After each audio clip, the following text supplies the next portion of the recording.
All right, so this guy is talking about court frequency. He wants to know if it's better if I should be training 4 times a week or 6 times a week. Before we get into it, remember to press all the buttons: like, follow, comment, subscribe, share, blah, blah, blah. Okay, bye-bye. A week. And I'm going to make a case for both because it actually depends on how well you can recover. Because on court training, or just like in a gym, the stimulus is just a signal for your body to adapt to change, right? But you actually need time to process that adaptation, that change. So you need to sleep, you need to recover, right?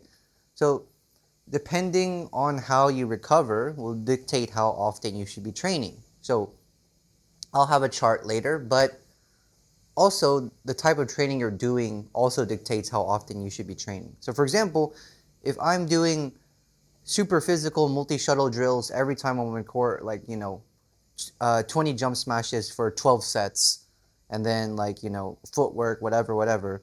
You do that 6 days in a row, you are going to get injured. You're not going to be properly recovered, right?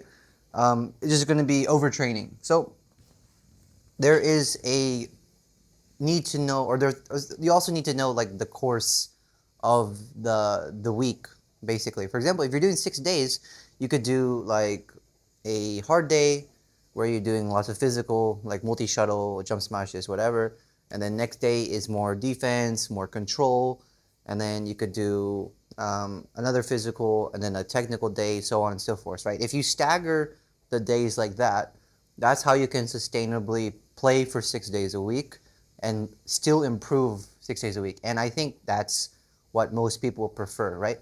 Sure, the physical load will be higher still because you are going to be on court 6 days a week still. But if you're like relatively young, say like in your teens or you're in 20s, you get enough sleep, you're hydrated, and you have the time. I mean, that's what like all the countries producing quality players do, right?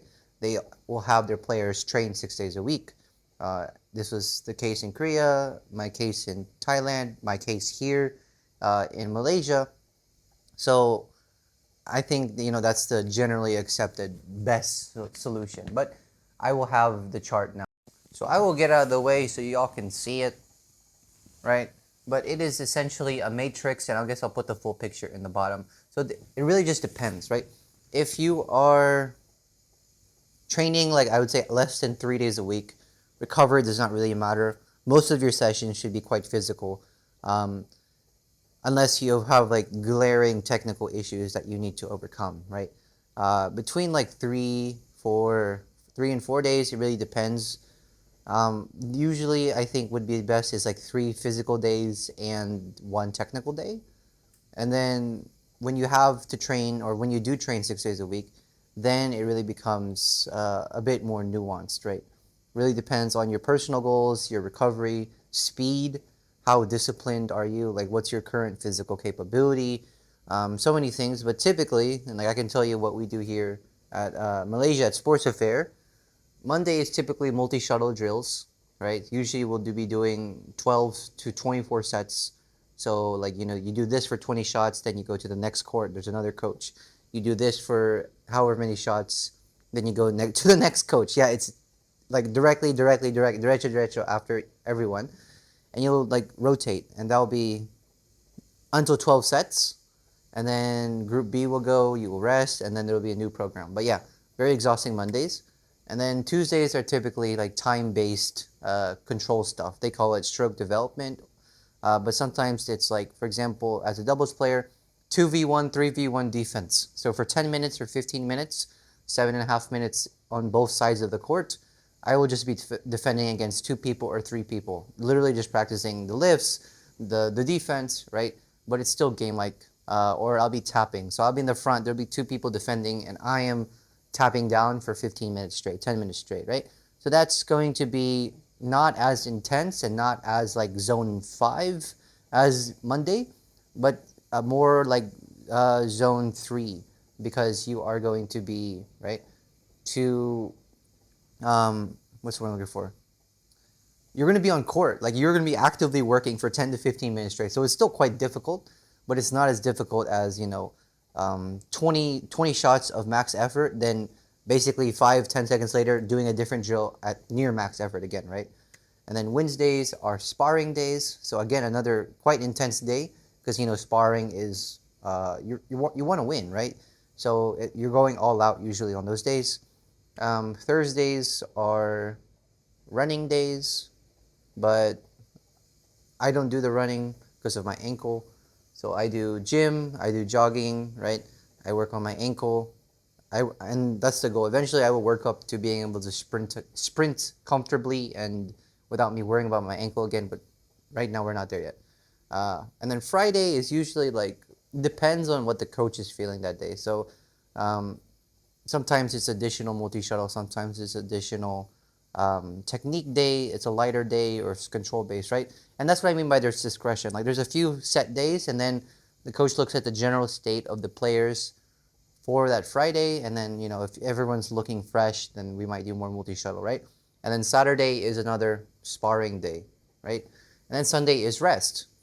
So that is how we do it at Sports Affair, but like it really just depends. Like if you are doing one-on-one with a coach, or if you're in your own group session, or if you're a coach trying to plan out your own group session, you need to make sure that there's like a good balance between physical and technical, usually leaning more on the physical side, and then rounding out technical stuff. I don't know where my words are today. Occasionally or in private sessions, because those are usually more individualized mistakes that we have to correct, right? So yeah, very ranty video. I'm sorry. There's just a lot to unpack here, and this is a good question. That's why I was waiting for a time that I could sit down and talk about it properly, because it deserves a proper explanation. Because there is no one size fits all question. Like for example, Henry Setawan and Asan Mohammed, right? I think those are their names. I keep forgetting. They retired quite recently, but they were well into their 30s, right? They were not training every day. They were training every other day because that's what their body could physically handle. And right, these are people playing, they were still like top 10 before they retired. They were insanely good at doubles, right? So, and then you also have people on the complete opposite end of the spectrum, like, rising Chinese national players or rising junior players that are probably training twice a day, 6 times a day, right? At Bantan-Gyord in Thailand, there was a time where they briefly did 3 sessions. So they had a gym session in the morning, then 2 court sessions, one right after lunch and one right after dinner. But they quickly found out, I think, that like it was just way too unsustainable. So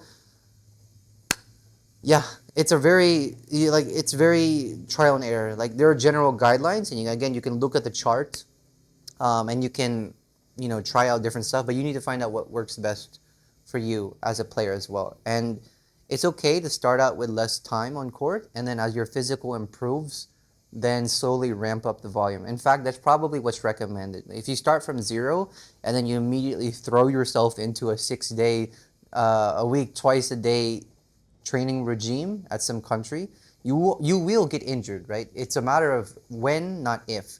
And if you're younger, then it might be not until years later. But if you're older, like me, unfortunately, and now I am 27, right? These are the things that I think about as well. Especially like when I first moved from the Philippines to Malaysia, I was only doing, I think, 4 days a week. And I was already doing private sessions in the Philippines for like the last few months, already doing strength training, trying to prep my body for Malaysia. But I still knew that like the feeding would be more fast, more intense here.